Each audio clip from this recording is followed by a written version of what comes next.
দেবেন মাহাতো মেডিকেল কলেজে স্বাস্থ্য পরিষেবা সংক্রান্ত 30 দফা দাবি পেশ স্বেচ্ছাসেবী সংগঠনের। দেবেন মাহাতো মেডিকেল কলেজ ও হাসপাতালের স্বাস্থ্য পরিষেবা নিয়ে নানা সমস্যার অভিযোগ তুলে 30 দফা দাবি সম্বলিত একটি স্মারকলিপি প্রদান করল আজ্ঞাহলি নামক একটি স্বেচ্ছাসেবী সংগঠন। শুক্রবার বেলা 3টে নাগাদ সংগঠনের প্রতিনিধিরা দেবেন মাহাতো সদর হাসপাতালের এমএসবিপি ডক্টর সুকামল বিষয়ের হাতে স্মারকলিপি তুলে দেন।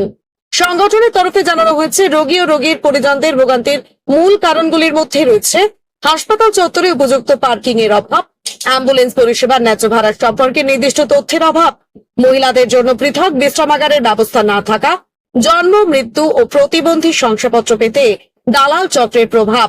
এইসব সমস্যা দ্রুত নিষ্পত্তির দাবিতে তারা হাসপাতাল কর্তৃপক্ষের কাছে লিখিতভাবে নিজেদের বক্তব্য তুলে ধরেন।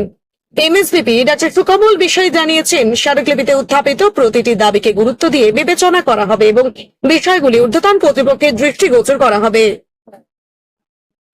হঠাৎ করে নাই, আমরা আগদৌলি তৈরি করার পরে আমরা 1.5 বছর ধরে কাজ করছি। 1.5 বছর ধরে কাজ করার পরে বিভিন্ন বিষয় নিয়ে কাজ করছি, health, education, game and sports, culture সব নিয়ে। কিন্তু এইখানে স্বাস্থ্য পরিষেবা নিয়ে আমাদের যেটা মনে হয়েছে 1 বছরে, বা আমাদের কাছে আমাদের যে হেল্প ডেস্ক আছে সেইখানে যে সমস্ত অভিযোগগুলো এসেছে তার পরিপ্রেক্ষিতে আমরা বিগত কিছুদিন ধরে আমরা এগুলো অ্যানালিসিস করে দেখেছি যে কি কি ঘটছে কি কি নাই।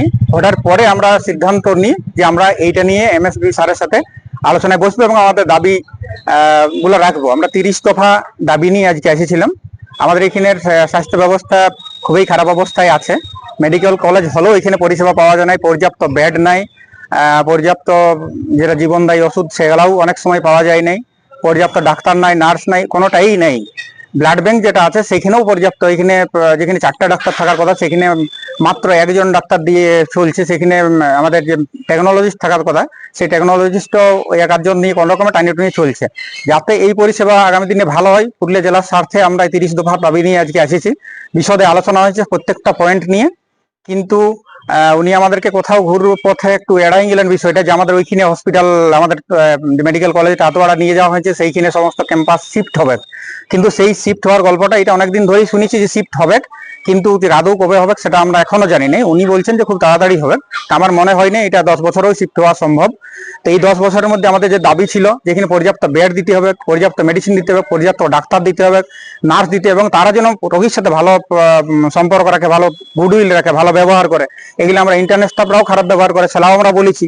এইখানে বেলাডুবলি এইখানে মাতালদের একটা দেখা যায়, সেগুলোও বলেছি। এখানে দালাল চক্র কাজ করে, ডেথ এন্ড বার্থ বা যে আমাদের প্রতিবন্ধীদের যেগুলো আছে, হ্যান্ডিক্যাপ্টেড, সেগুলো সেই সেকশনগুলোতে প্রচুর টাকা নিয়ে কাজ করা হয়, দালাল চক্র এখানে কাজ করছে, সেগুলো নিয়েও আমরা আলোচনা করেছি।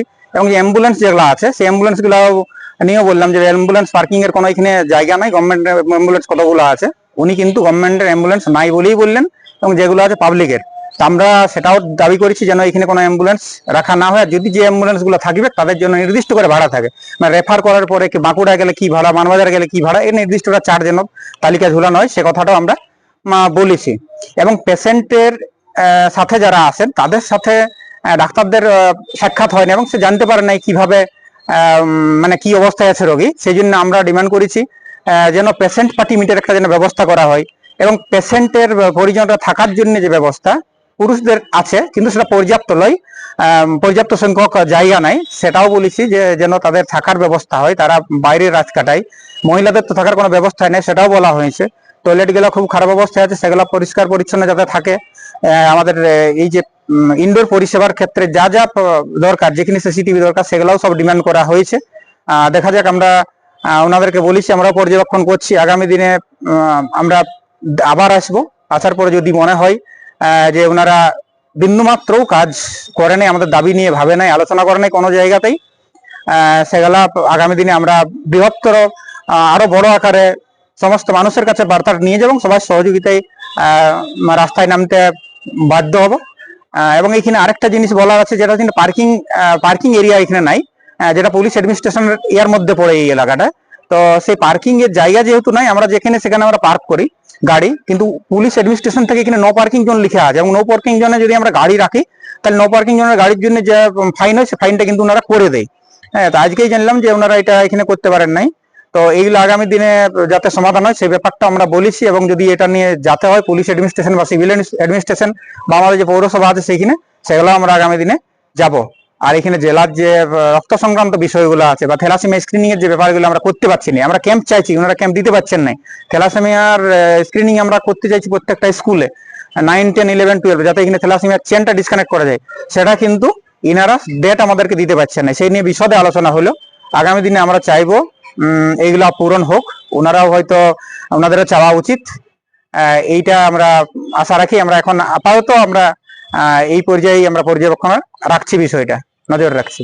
আর এখানে আরেকটা সমস্যা আছে যে আমাদের যারা করে ডোনেট করে, ব্লাড ডোনেট করার পর একটা টোকেন দেয়, রিপ্লেসমেন্ট টোকেন। আগে 50 টাকা ছিল, এখন 100 টাকা হয়েছে।